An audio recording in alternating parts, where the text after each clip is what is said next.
So hey guys, world of immortal সিরিজের এই এপিসোডের বাংলা অনুবাদ নিচে দেওয়া হল। ওয়ার্ল্ড অফ ইমর্টাল সিরিজের এই এপিসোডটি শুরু হয় গত পার্টের শেষ দৃশ্যের সাথে, যেখানে আমাদের দেখানো হয় চেনকে, যে প্রিন্স লুও সামনে পৌঁছে গিয়েছে। প্রিন্সের কাছে একটি অত্যন্ত বিপজ্জনক শক্তি চলে এসেছে, যার কারণে তার হাত পুনরুত্থিত হওয়ার বদলে সেখানে কিছু বিষাক্ত সাপ চলে এসেছে। তারা চেনের ওপর আক্রমণ করার সাথে সাথেই সে তাদের সাথে লড়াই করে প্রিন্স লুও কাছে পৌঁছে যায় এবং তার ওপর খুব তগড়া আক্রমণ করতে শুরু করে। চেন তার ওপর অত্যন্ত শক্তিশালী হামলা চালিয়ে তাকে নাজেহাল করতে শুরু করেছিল। তখনই চেন তার ফোর্থ হেভেনের শক্তি অ্যাক্টিভেট করে প্রিন্স লুও ওপর এমন কিছু বিপজ্জনক হামলা করে যে তার ফলে প্রিন্স লুও ডান দিকে এক মারাত্মক আঘাত লাগে। তার শরীর থেকে যত সাপ বেরিয়েছিল সব এক আঘাতেই কেটে আলাদা হয়ে যায়। তখন চেন শান্তি পায়, কারণ সে তার শত্রুর হাত আবারও কেটে দিয়েছিল। যেহেতু প্রিন্স এই শক্তি একবার ব্যবহার করে ফেলেছে, তাই সে এটি আর কখনো পুনরুত্থিত করতে পারবে না। প্রিন্স লুও নিজের চোখকে বিশ্বাস করতে পারছিল না যে তার সাথে এমনটা হয়েছে, যার ফলে তার শক্তিও অনেক কমে যায়। তখনই তার নজর পড়ে যে এই সব দৃশ্য কিউ চ্যাং দেখছে, যার ফলে প্রিন্স লুও আরও বেশি অপমান বোধ হয়। তাই সে রাগের সাথে বলে, চেন, আজ তুমি যেভাবেই হোক আমার হাতেই মরবে। এই মুহূর্তে সে তার অন্যতম শক্তিশালী স্ক্রোল পাওয়ার নিয়ে আসে এবং সাথে সাথে প্রিন্স এবার নিজের আত্মাকে উৎসর্গ করতে চলেছে, যাতে সে ডার্ক পোলের অন্যতম শ্রেষ্ঠ ঘোস্টকে এখানে ডাকতে পারে। এই আসন্ন ডিমন অত্যন্ত শক্তিশালী হতে চলেছে। এর পরপরই সে তার রক্ত ও আত্মাকে উৎসর্গ করা শুরু করে দেয়। প্রিন্স লুও প্রতিশোধের আগুনে এতটাই অন্ধ হয়ে গিয়েছিল যে সে কিছুই বুঝতে পারছিল না যে সে কি করবে। সাথে তার শরীরের ভেতরে শক্তিও ছিল খুব সীমিত, যার ফলে সে বর্তমানে এটি করতে পারছিল না। তাই চেন তার শক্তি অ্যাক্টিভেট করে তাকে বলে যে তুমি তোমার সীমার শেষ প্রান্তে পৌঁছে গেছো এবং এটাই তোমার ভাগ্য যে আজ তুমি আমার হাতে মরবে। কিন্তু চেন যখনই প্রিন্সের ওপর প্রাণঘাতী হামলা করতে যায়, ঠিক তখনই চেনের ওপরও এক বিপজ্জনক হামলা হয়। সেখানে জিউ ক্ল্যানের সেনাপতি চলে আসে, যার কাছে আগুনের শক্তি আছে এবং সে চেনকে মারার জন্য তার তলোয়ার ব্যবহার করতে যাচ্ছিল। তাকে দেখেই চ্যান চিনে ফেলে, কারণ এই ব্যক্তি তাকেও মারার চেষ্টা করেছিল। চ্যান বলে যে ফাইনালি প্রিন্স জিউকে বাঁচানোর হিরো চলে এসেছে। সে বলে, মনে হচ্ছে এবার প্রিন্স জিউর ফ্যামিলি তাদের সব তাস খেলে ফেলেছে এবং এখন সম্ভবত তাদের কাছে আর কিছুই বাকি নেই। এই কথা শুনে কিউ চ্যাং তাকে জিজ্ঞেস করে সে কি বোঝাতে চায়। কিউ চ্যাং তাকে বলতে থাকে যে এই লোকটা যে আমাদের সামনে দাঁড়িয়ে আছে সেই আসলে ড্রাগন আইল্যান্ডের পুরো রিলমকে দমন করে রাখে এবং তার নাম জানানো হয় গু ইয়ান। সে বলে যে গু ইয়ান যদি চেনকে মারতে চায় তবে তাকে তার হিডেন রিলম প্রকাশ করতে হবে, কারণ সেটাই তার আসল শক্তি। আর তা না করে চেনকে হারানো তার জন্য খুব কঠিন হবে। কিন্তু গু ইয়ান যদি সত্যিই তা করে তবে তাকে যে মূল্য দিতে হবে তা সে সহ্য করতে পারবে না। চ্যান জিজ্ঞেস করে যে তাকে এমন কি উৎসর্গ করতে হবে যা সে বহন করতে পারবে না। ঠিক তখনই সেখানে ইমর্টাল সেক্টের মাস্টার চলে আসেন। তিনি বলেন যে এর মূল্য হল নিজের আত্মা ও শরীর উৎসর্গ করা, যা সবার পক্ষে সম্ভব নয়। এর অর্থ হল নিজের জীবন দেওয়া। তার নাম জানানো হয় ওয়াং হাও, যিনি ডা ইং সেক্টের প্রোটেক্টর এবং সেকেন্ড হেভেনের হিডেন রিলমের যোদ্ধা। তিনি বলেন মানুষের জগৎ থেকে আসা এই ছোট্ট ছেলেটির সত্যিই এত সম্ভাবনা আছে যে সে জিউ ফ্যামিলির মতো শক্তিশালী পরিবারকে এই পর্যায়ে টেনে এনেছে, যেখানে তাদের নিজেদের জীবনের আত্মত্যাগ দিতে হতে পারে। আর এই কারণেই প্রোটেক্টর ওয়াং হাও নিজে এই দৃশ্য দেখতে এসেছেন। তখনই আমরা প্রিন্স লুওকে দেখতে পাই, যার কাছে গু ইয়ান পৌঁছে যায় এবং বলতে থাকে, শুনুন ইয়ং মাস্টার, আপনার রিলম ও শক্তিশা চেনকে একা মারার জন্য যথেষ্ট নয়। এই কারণে আপনি চাইলেও কেবল নিজের শক্তির মাধ্যমে ফরবিডেন স্ক্রোলের শক্তি অ্যাক্টিভেট করতে পারবেন না। এতে আপনার প্রাণ যেতে পারে। কিন্তু প্রিন্স লুও থামার পাত্র ছিল না। সে গু ইয়ানকে বলে, আমার যা হওয়ার হোক, কিন্তু আজ আমি এই চেনকে মেরেই ছাড়ব। সে তার শক্তি প্রয়োগ করছিল, কিন্তু তা যথেষ্ট ছিল না, যার ফলে গু ইয়ান ভাবতে থাকে যে খুব শীঘ্রই এর ব্যাকফায়ার দেখা যাবে এবং অল্প সময়ের মধ্যেই তা হতে শুরু করে। অর্থাৎ প্রিন্স লুও বাঁচবে না এবং খুব শীঘ্রই মারা যাবে। এই কারণে সে প্রিন্সকে থামানোর চেষ্টা করছিল, তাকে ডাকছিল যাতে সে এমনটা না করে।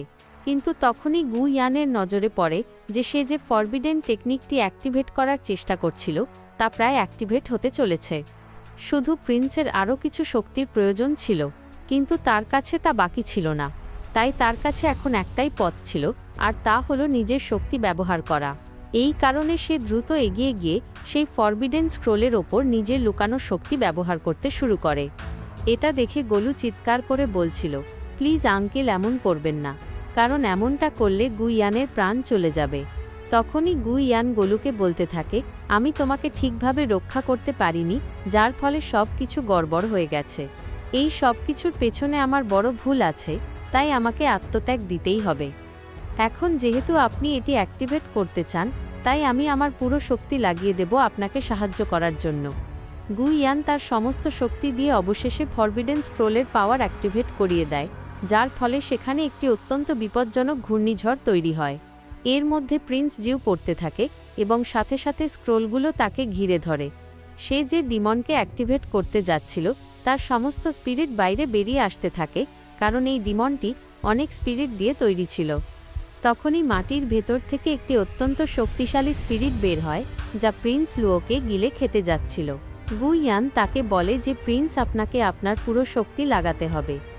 অবশেষে প্রিন্স লুও তার কাজে সফল হয়, কিন্তু এর ফলে গু ইয়ানের প্রাণ চলে যায়। তাকে তার শরীর ও আত্মার আত্মত্যাগ দিতে হয়। সে মরতে মরতে প্রিন্সকে বলে যায় যে প্রিন্স, আপনি এখান থেকে ফিরে গিয়ে আমাদের ফ্যামিলি হেডকে বলবেন আপনার এই সেবক তার শেষ নিঃশ্বাস পর্যন্ত প্রিন্সের সেবা করেছে। এর পরপরই সে মারা যায়। কিন্তু এই প্রিন্স লুও এখন একটি ইলিউশন ডিমন বডিতে রূপান্তরিত হয়ে গেছে, যার পাওয়ার লেভেল মর্টাল ট্রান্সফরমেশনের 5th লেভেলে পৌঁছে গেছে। তার শরীরের আকার বেড়ে গেছে এবং সে পুরোপুরি একটি ডিমনে পরিণত হয়েছে। গু ইয়ানের শক্তি অ্যাক্টিভেটের কারণে তার ওপর একটি ভয়ানক বিদ্যুৎ বজ্রপাত হয়, যার ফলে তার শরীর ও আত্মার হাজার হাজার টুকরো হয়ে যায় এবং সে শেষ হয়ে যায়।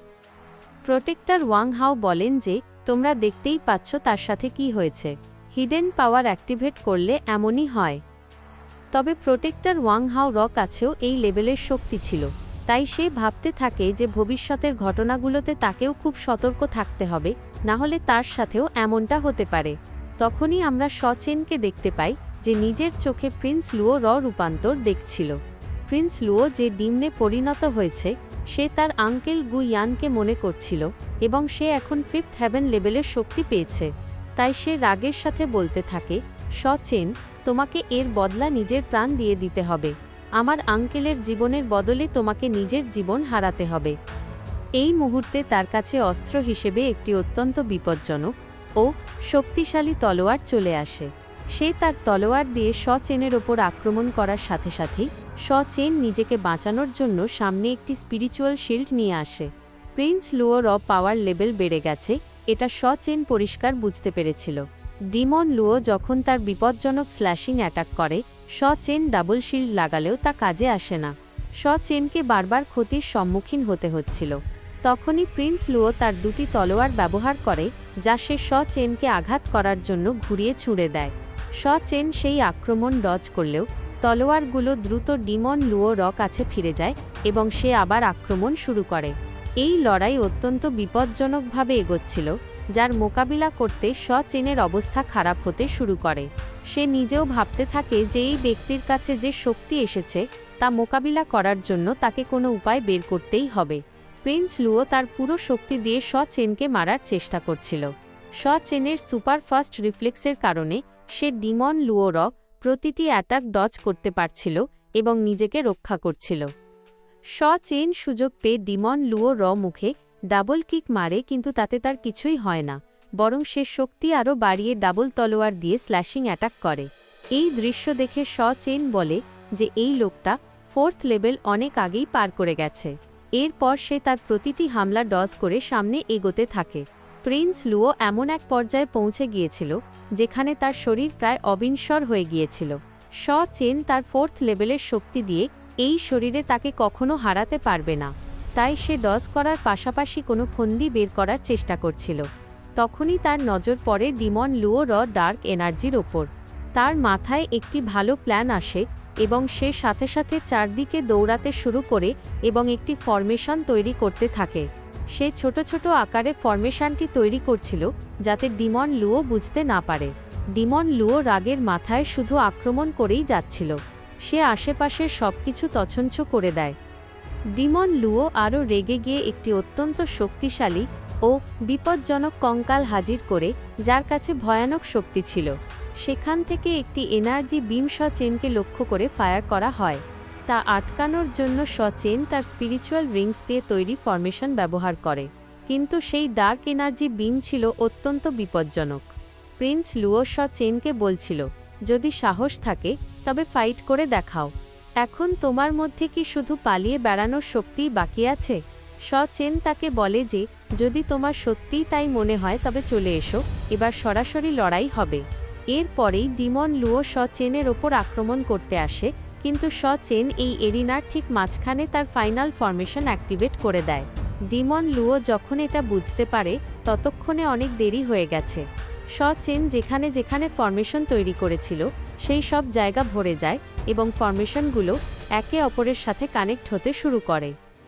ডিমন লুও শ চেনকে বলে, তুমি আমার সাথে এটা কি করছো? শ চেন তাকে বলে, আমি জানি তোমার এই শক্তি স্ক্রোল থেকে আসছে, যা ডার্ক এনার্জিকে হেভেন এবং আর্থ এনার্জিতে বদলে দিচ্ছে। কিন্তু চারপাশের এই ডার্ক এনার্জি যদি আমি আটকে দিই, তবে তোমার এই ডিমন বডি আবার সেই আগের দুর্বল প্রিন্স লুওতে পরিণত হবে। আর বাস্তবেও তেমনটাই হতে থাকে, কারণ ডিমন লুওকে চারদিক থেকে আটকে ফেলা হয়েছিল এবং ফরমেশনের কারণে ডার্ক এনার্জি তার শরীর পর্যন্ত পৌঁছাতে পারছিল না। বাকি যেটুকু এনার্জি ছিল তাও শেষ করার জন্য শ চেন তার ওপর আক্রমণ করতে থাকে। প্রিন্স লুও চিৎকার করে বলছিল, শ চেন, সাহস থাকলে আমার কাছে এসো। শ চেন সুযোগ পেয়ে কুয়াশার ভেতর থেকে অনেকগুলো হামলা করে। এর প্রভাব প্রিন্স লুও র শরীরে দেখা দিতে শুরু করে। সে বলতে থাকে, না, এমন হতে পারে না, আমার শক্তি যেতে পারে না। সে শক্তি ব্যবহারের চেষ্টা করলেও পারছিল না। শ চেন প্রিন্স লুওকে বলে যে, তুমি শক্তির মোহে অন্ধ হয়ে গিয়েছিলে, তাই তুমি যা করেছ তার খেসারত তোমাকে দিতেই হবে। এই শক্তি তোমার কোনো কাজে আসবে না, বরং তোমার ওপর বোঝা হয়ে দাঁড়াবে, কারণ তোমার শরীরের আসল সত্তা পুরোপুরি শেষ হয়ে গেছে। তোমার কাছে এখন বাঁচার কোনো পথ নেই এবং তুমি এখান থেকে পালাতেও পারবে না, এখানেই তোমার প্রাণ যাবে। ঠিক যে মুহূর্তে শ চেন আক্রমণ করে, ডিমন বডি চিরে অবশেষে প্রিন্স লুও বাইরে বেরিয়ে আসে, যার এনার্জি পুরোপুরি শেষ হয়ে গিয়েছিল এবং তার সামনে শ চেন দাঁড়িয়েছিল। অর্থাৎ শ চেন অবশেষে প্রিন্স লুওকে হারিয়ে দেয়। তখনই শ চেন বলতে থাকে, আমি এই ড্রাগন আইল্যান্ডের ওপর কসম খেয়ে বলছি, যে কেউ আমার মোকাবিলা করবে বা আমার শত্রু হওয়ার চেষ্টা করবে তারও এই দশা হবে। আমি এখানে উপস্থিত প্রত্যেককে বলছি যে এই পুরো ড্রাগন আইল্যান্ডে এমন কেউ নেই যে আমাকে মারতে পারবে, এবং আমি শ চেন আমার শক্তি দিয়ে এখানে উপস্থিত যে কাউকে মেরে ফেলতে পারি। আর এরই সাথে এই অসাধারণ এপিসোডটি এখানেই শেষ হয়।